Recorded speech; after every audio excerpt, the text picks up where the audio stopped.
My name is Tori Thatcher, and I still remember the exact moment everything in my life broke without warning. It was November 21st, 3 days before Thanksgiving. Outside my small Boston apartment, snow was falling slowly, softly, like the world didn't know it was about to ruin me. I was standing in my kitchen holding a half-finished cup of coffee, already thinking about packing for my trip home. I had already bought the ticket. Non-refundable. Of course it was. My phone rang.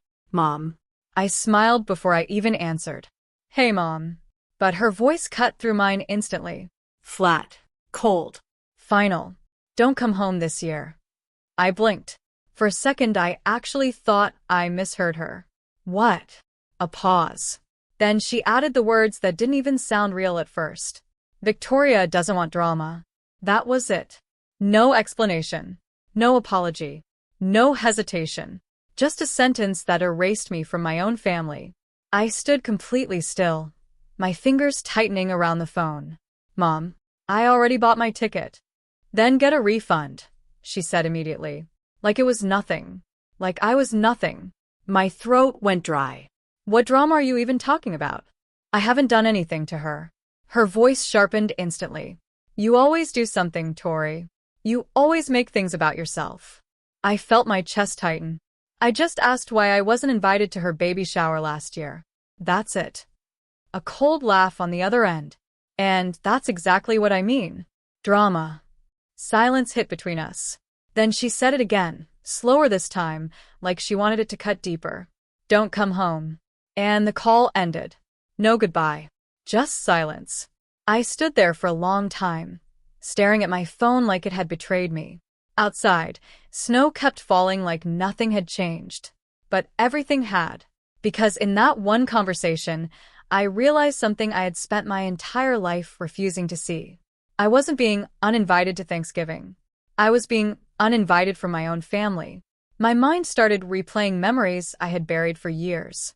My 16th birthday, canceled because Victoria was too emotional. My college graduation, empty seats where my parents should have been. Every important moment in my life, quietly reshaped around someone else's needs. I slowly sat down on the edge of my bed. My suitcase was still open in the corner, half-packed like a joke I wasn't part of. My phone stayed silent. No apology. No follow-up. Nothing. So I did something I had never done before. I called my father. The phone rang 4 times. He answered like he already knew why I was calling. Hey, kiddo. That voice. Always calm. Always in the middle. Always nowhere near my side. Dad, did Mom tell you? A pause. Yeah. That was it. Just yeah. No anger. No concern. No question. I waited for him to say something. Anything that would make this feel less real. So, what do you think? I asked quietly. Am I really not allowed to come home? Another pause. Longer this time. Then the sentence that finished what my mother started. You know how your mother is, Tori. It's better if you just listen this time. Something inside me didn't explode. It shut down. Completely. Okay, I said. And I hung up. He didn't call back.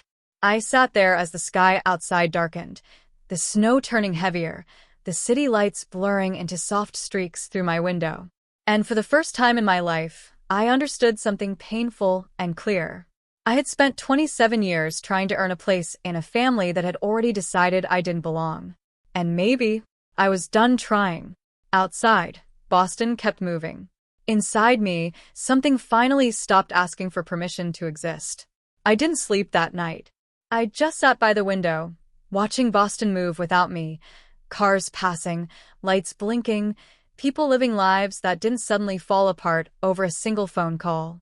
My suitcase stayed open in the corner, like an unanswered question. By morning, I told myself I wouldn't cry. I failed by noon. It wasn't loud crying. It was the quiet kind, the kind where you sit still and realize nobody is coming to fix it. Nobody is checking on you. Nobody even notices you're gone. Around midday, I made coffee I didn't drink and opened Instagram without thinking. That's when I saw it.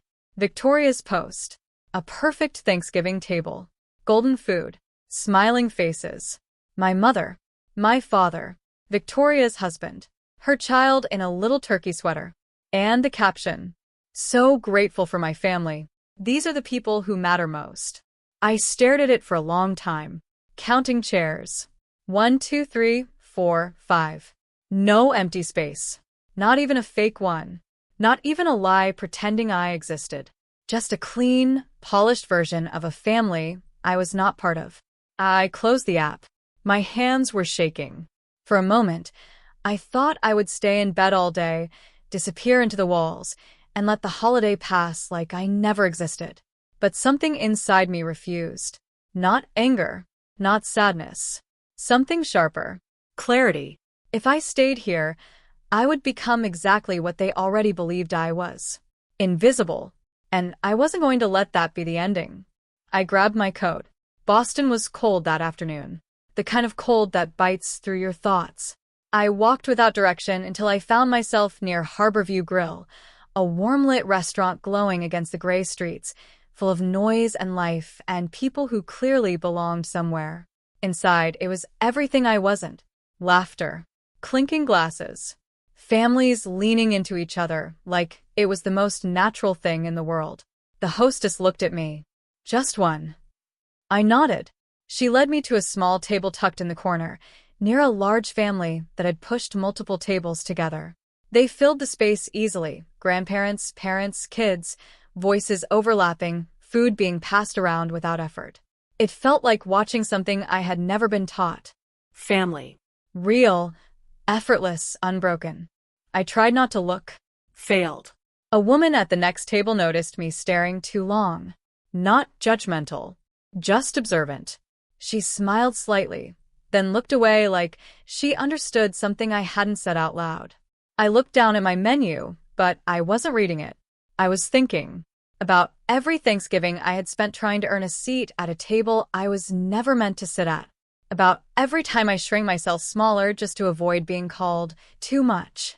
About every apology I gave for simply existing in a way that wasn't convenient. My food arrived. Perfect. Warm. Beautiful.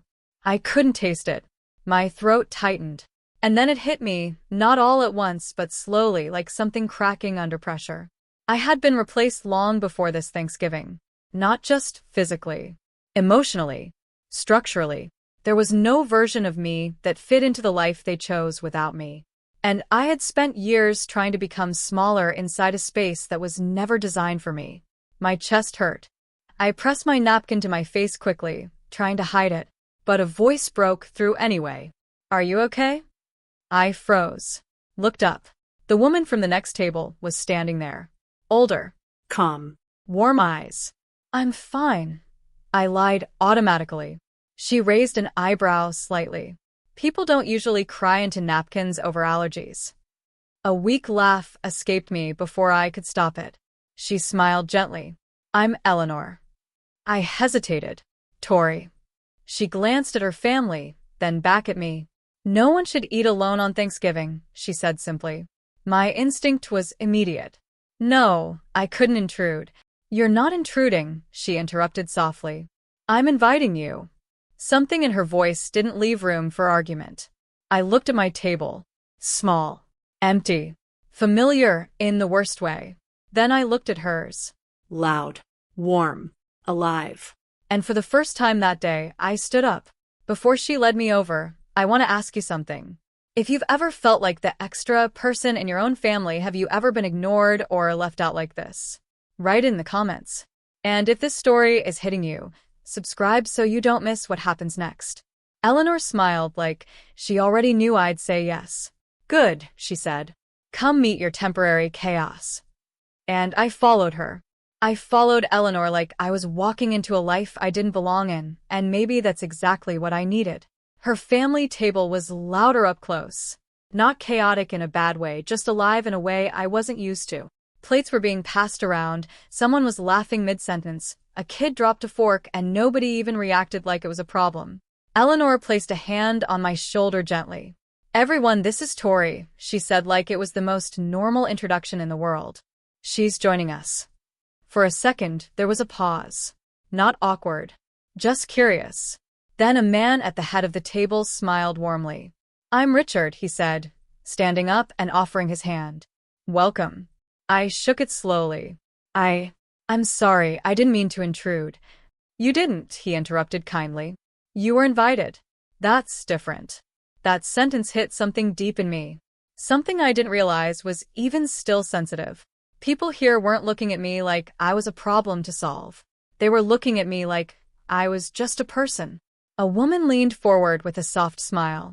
I'm Sarah, she said. And this is my disaster of a husband, Daniel. Hey, Daniel protested, making everyone laugh. It wasn't forced. It wasn't polite. It was real. I sat down slowly, like the chair might disappear under me. A plate was placed in front of me before I even asked. Food I didn't order. Food I didn't earn. Food I didn't have to justify existing for. Eat, Eleanor said gently.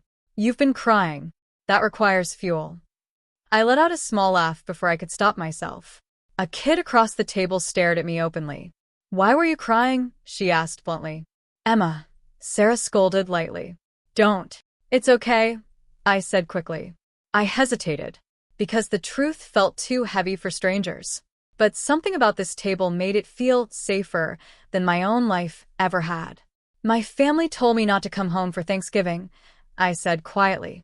Silence fell, but not the uncomfortable kind. The listening kind. Eleanor didn't react with shock. She just nodded slowly. I see, she said. That was it. No judgment. No questions like, what did you do? Just acceptance that something had happened. Richard sighed softly. That sounds like a lonely decision to make alone, he said. It wasn't pity. It was understanding. And that somehow hurt more.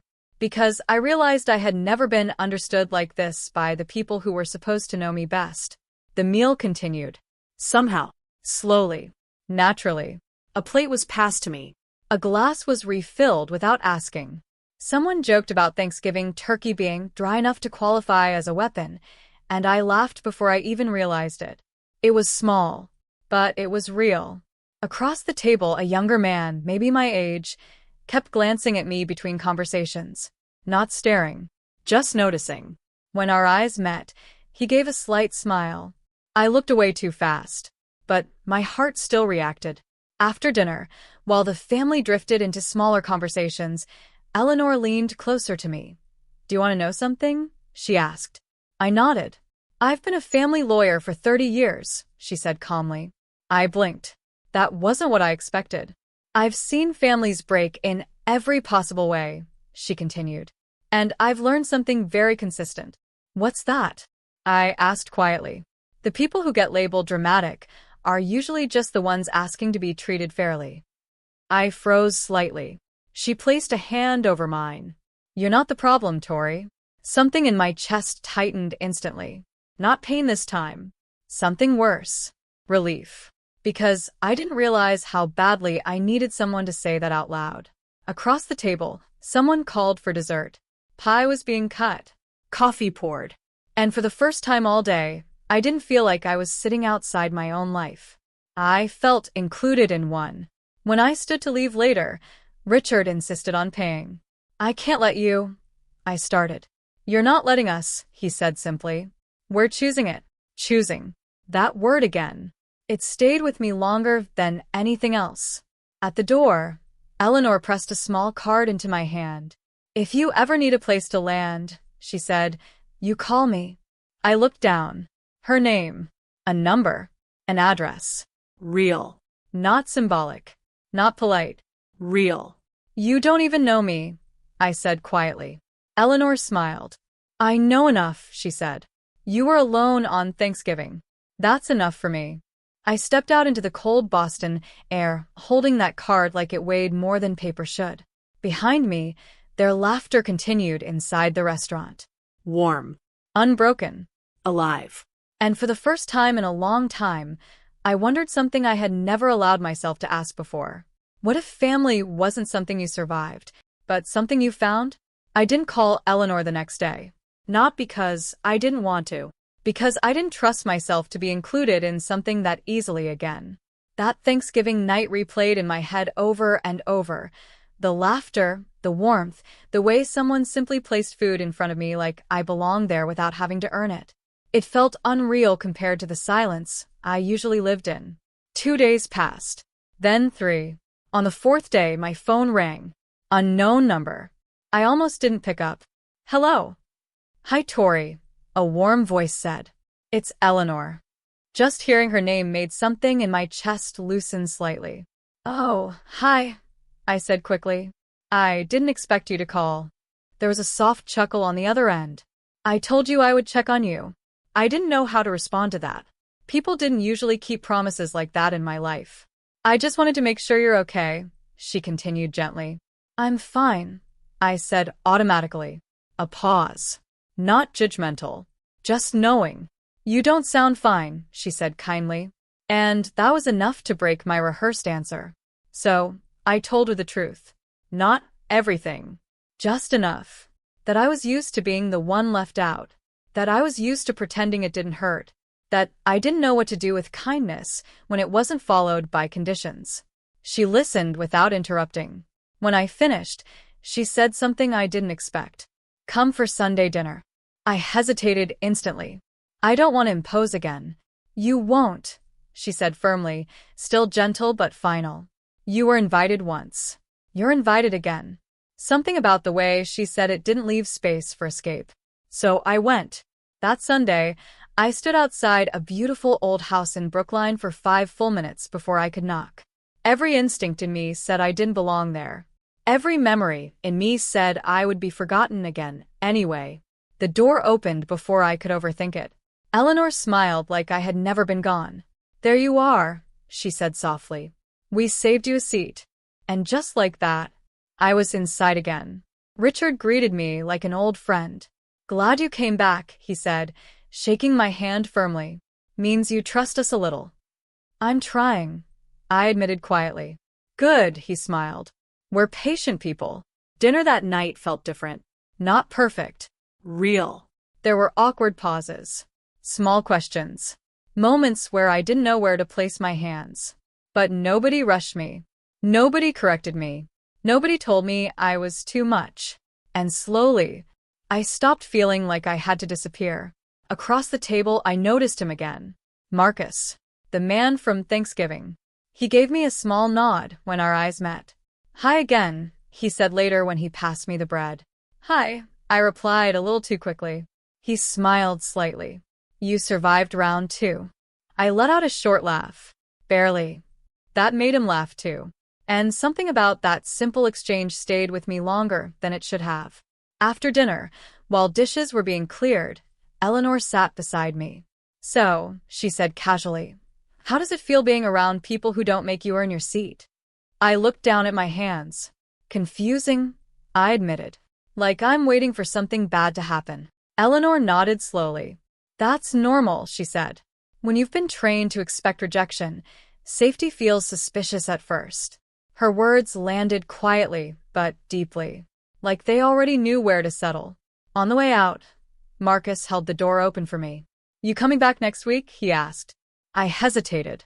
I don't know if I should get used to this, I said honestly. He tilted his head slightly. Used to what? Being included. A small pause. Then he said something simple. You should. And walked away like it was the most obvious thing in the world. I stood there for a moment after leaving, the cold air hitting my face, Eleanor's house glowing behind me. For the first time, I wasn't going home thinking about what I did wrong. I was thinking about something new. What if I didn't have to earn a place anywhere? What if I was already allowed to stay? And somewhere deep down, that thought scared me more than being alone ever did. Because it meant everything I believed about myself might not be true. And if that was the case, then everything was about to change. I started going back every Sunday. At first, it felt temporary, like I was visiting someone else's life instead of being part of it. I still waited for the moment someone would realize I didn't belong there. It never came. Instead, small things started happening. Richard started saving me a seat without asking. Eleanor began placing a cup of tea in front of me the moment I walked in. And Marcus started talking to me like I wasn't a guest anymore. Like I was just there. Normal. That was the strangest part. Normal had never felt safe before. One Sunday after dinner, I stayed behind while the others moved into the living room. Eleanor was in the kitchen washing dishes. I stood beside her awkwardly. "Let me help," I said. She glanced at me and smiled. "You don't have to earn your place here by working," she said gently. "I know," I replied quickly. "I just want to." That made her pause for a second. Then she handed me a plate. "Okay," she said. "But only because you want to, not because you think you need to." That sentence stayed with me longer than I expected, because I realized something uncomfortable. Everything in my life before this had been conditional. Love. Attention. Approval. Even silence had been a condition. Be quiet. Don't question. Don't react. Here, nothing was conditional. And I didn't know what to do with that kind of freedom. Outside, Marcus was sitting on the porch steps when I walked out later. He looked up as I sat beside him. "You always sit alone when you think too much?" he asked lightly. "I don't think I'd choose it," I said honestly. "It just happens." He nodded like that made sense. We sat in silence for a while. Not awkward, just quiet. Then he said something unexpected. "You're not used to people staying, are you?" I laughed once, but it came out softer than I expected. "No," I admitted. "People usually leave before I get comfortable." Marcus looked ahead at the street. "That's not your fault," he said simply. I didn't answer, because I didn't know how. A few weeks later, something shifted. Eleanor invited me to help her organize old legal files. She was a family lawyer before she retired, and her office was full of boxes stacked like memories. While sorting through them, I noticed a folder labeled Adoption Cases. I froze slightly. Eleanor noticed. "You're curious," she said. "I didn't know adults could even be adopted," I admitted quietly. She smiled softly. "They can," she said, "when they finally find the family they were meant to have." That sentence hit differently than anything else she had ever said. I didn't respond, but I didn't forget it either. That night, I couldn't sleep. I kept thinking about the word family, not the one I was born into, the one I was sitting inside every Sunday without realizing how far I'd come from where I started. The next morning, Marcus texted me randomly. "Coffee." I stared at it for a moment before replying. "Only if it's terrible diner coffee." His reply came instantly. "Perfect. I know a place." At the diner, he was already sitting when I arrived. He pushed a cup toward me. "It's awful," he said proudly. I took a sip. It was, in fact, terrible. I laughed. He smiled like he was waiting for that reaction. "You're different here," he said after a moment. I looked at him. "Different how?" "Less like you're preparing for something bad to happen." That made me go quiet. Because he was right. I wasn't waiting anymore. Not fully. Not constantly. But old habits don't disappear just because you find somewhere safe. They just get quieter. Marcus leaned back slightly.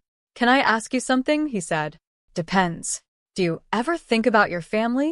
The question hit harder than I expected. I looked down at my coffee. "Sometimes," I admitted. "But not the way I used to." "Then how?" "I don't miss them," I said honestly.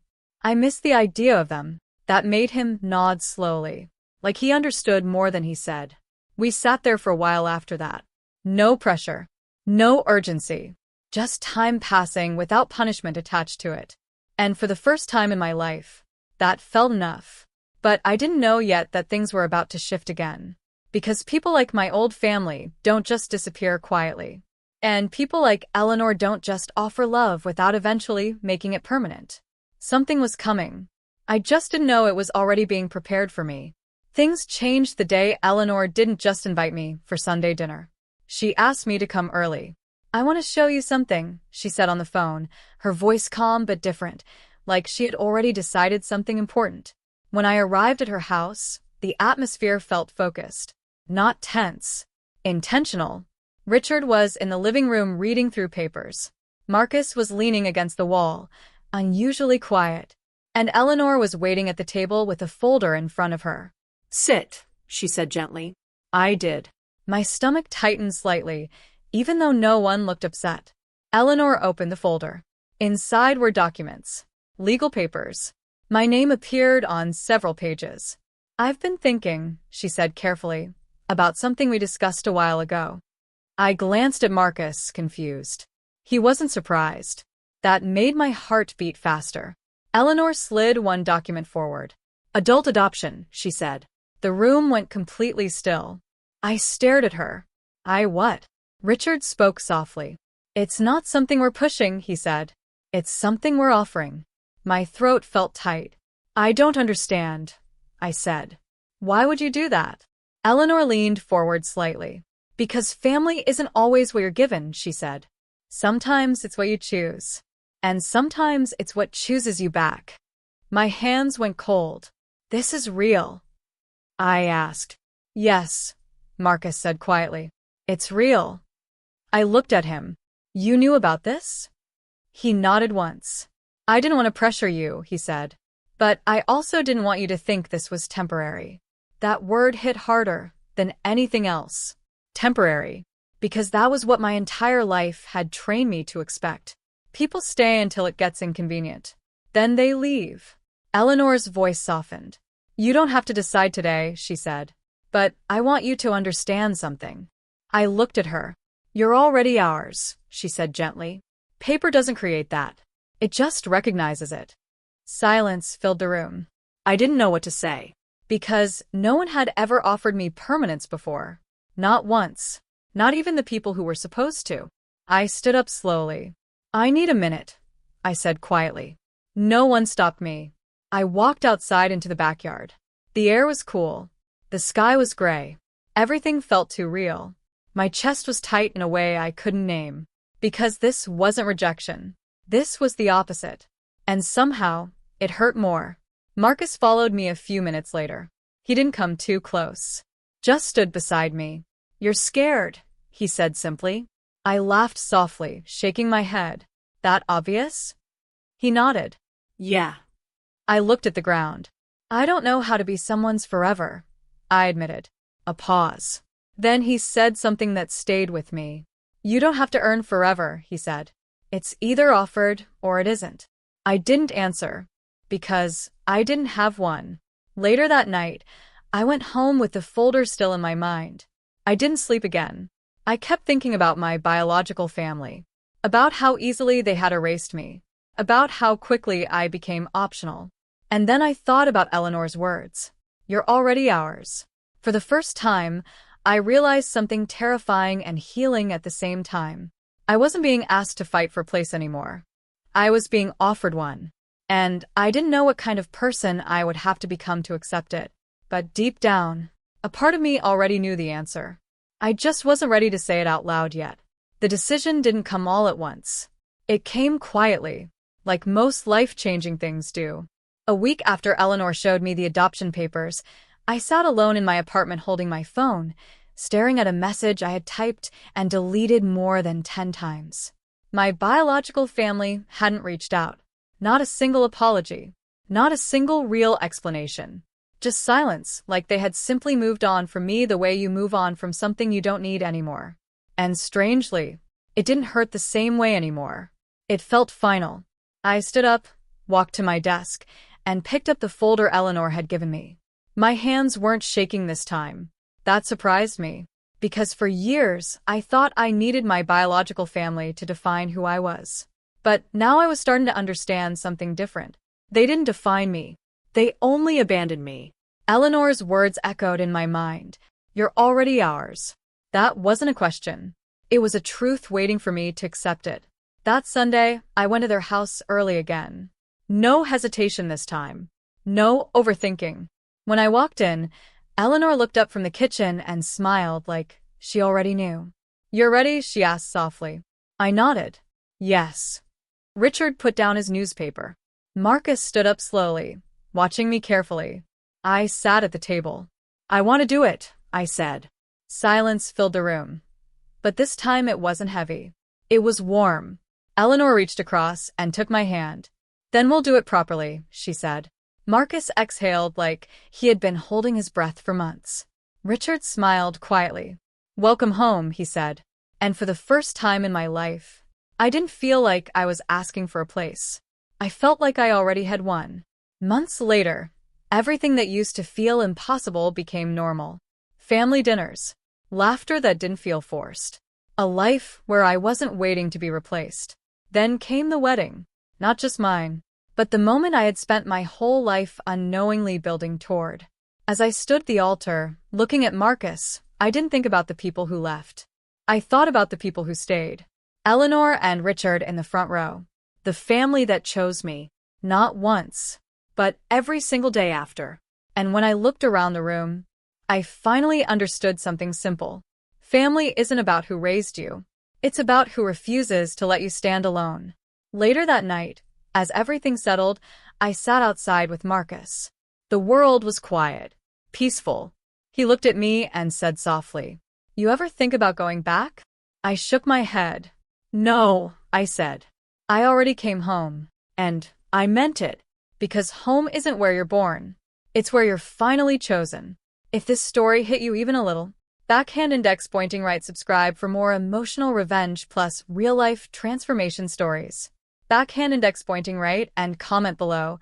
Have you ever been replaced by your own family? Because some stories hurt, but the strongest ones, they survive.